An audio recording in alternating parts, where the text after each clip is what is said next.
একদিন এক বনের ধারে ছোট্ট এক গ্রামে বাস করত একটি সাদা ছাগল। সে ছিল খুব শান্ত আর নিরীহ। প্রতিদিন সে গ্রামের সীমানার কাছে ঘাস খেতে যেত, কিন্তু তার খুব ইচ্ছা ছিল বনের গভীরে গিয়ে আরও সবুজ ঘাস খাওয়ার। গ্রামের লোকেরা তাকে প্রায়ই সতর্ক করত, বনে যেও না, ওখানে এক ভয়ঙ্কর বাঘ থাকে, সে কাউকে ছাড়ে না। কিন্তু ছাগলের মনে ছিল সাহস আর একরোখা জেদ। একদিন সে ঠিক করল, আজ সে বনের ভিতরে যাবেই। গ্রামের মানুষের বাধা না শুনে সে একাই চলে গেল বনের গভীরে। ঘাস খেতে খেতে সে দেখল, ঝোপের আড়াল থেকে একটি বড় বাঘ ধীরে ধীরে তার দিকে এগিয়ে আসছে। বাঘের বিশাল শরীর আর হিংস্র চোখ দেখে ভয়ে তার সারা শরীর কেঁপে উঠল। বাঘটি এক বিকট গর্জন করে বলল, আজ তুই আমার খাবার। অনেক দিন পর এমন একটা নরম সরম শিকার পেলাম। ছাগল ভয়ে কাঁপছিল, কিন্তু তার মাথায় দ্রুত বুদ্ধি খেলে গেল।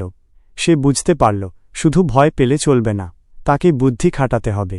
সে ভয়ে ভয়ে বলল, তুমি ঠিক সময় এসেছ, আমি তো তোমার জন্যই অপেক্ষা করছিলাম। আমার এই পাহাড়ের রাজা তোমাকে ধরার জন্য আমাকে পাঠিয়েছেন, সে এখন আসছে। বাঘ তো ছাগলের কথা শুনে অবাক। বাঘ বলল, পাহাড়ের রাজা? কে সে? ছাগল তখন চালাকির সঙ্গে বলল, তিনি আমার চেয়েও অনেক বড় এবং শক্তিশালী।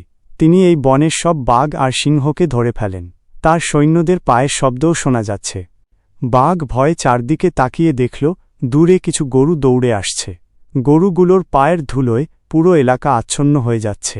বাঘ ভাবল, এটাই হয়তো রাজা ও তার সৈন্য। বাঘ খুব চালাক হলেও এই পরিস্থিতিতে সে ভয় পেয়ে গেল। মুহূর্তে সে লেজ গুটিয়ে উল্টো দিকে দৌড় দিল। ছাগল হেসে মনে মনে বলল, যাক বাবা, বাঁচা গেল। ছাগল সেদিন শুধু নিজের প্রাণই বাঁচায়নি, সে একটি বড় শিক্ষা পেয়েছিল।